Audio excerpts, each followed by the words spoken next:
Righto, Kai Furlong back again from Saltbox. Hey mate. G'day. So we're going to quickly ask you a couple of questions on conflict resolution, dispute Sure. resolution. Okay. Just probably going back to when you first started, what was your experience like with your contracts and the clients? Yeah, I was probably not prepared properly when I first started. The contract was just something you signed at the start of the job, and I didn't really look at. I hardly ever read. Yeah. I did have a bit of a mentor in place, and he was trying to train me through that.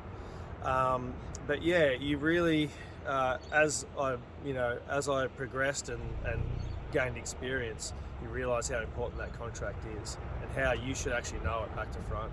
So do you recommend a mentor?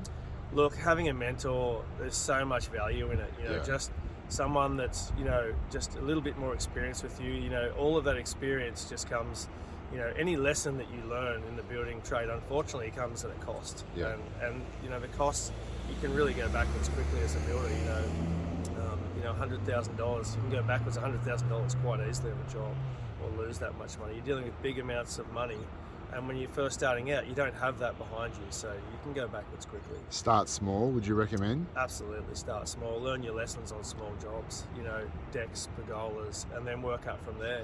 Have you ever had any situations where you've had to go into mediation or any dispute resolution?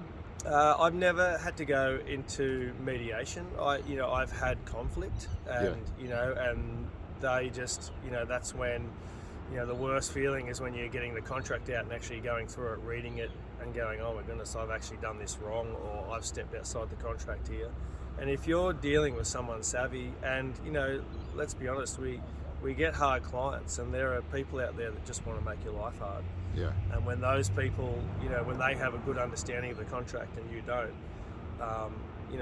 some people just want to hurt you, and that's difficult. That would be hard too. And if they understand the contract and you've done something wrong, well, legally they're allowed to do that, aren't they? Yeah, absolutely.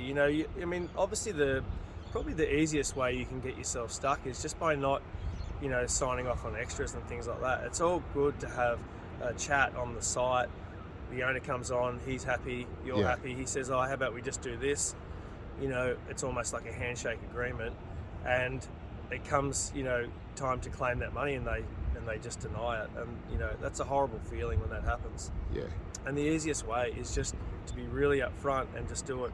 If you do it straight away, it's the best way. So the client comes on, they say, I want to add this. Yes.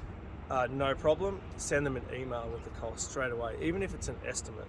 Yeah. You have to get an email and then just say, can you just reply to that email? And then the real way is to actually send them a variation form.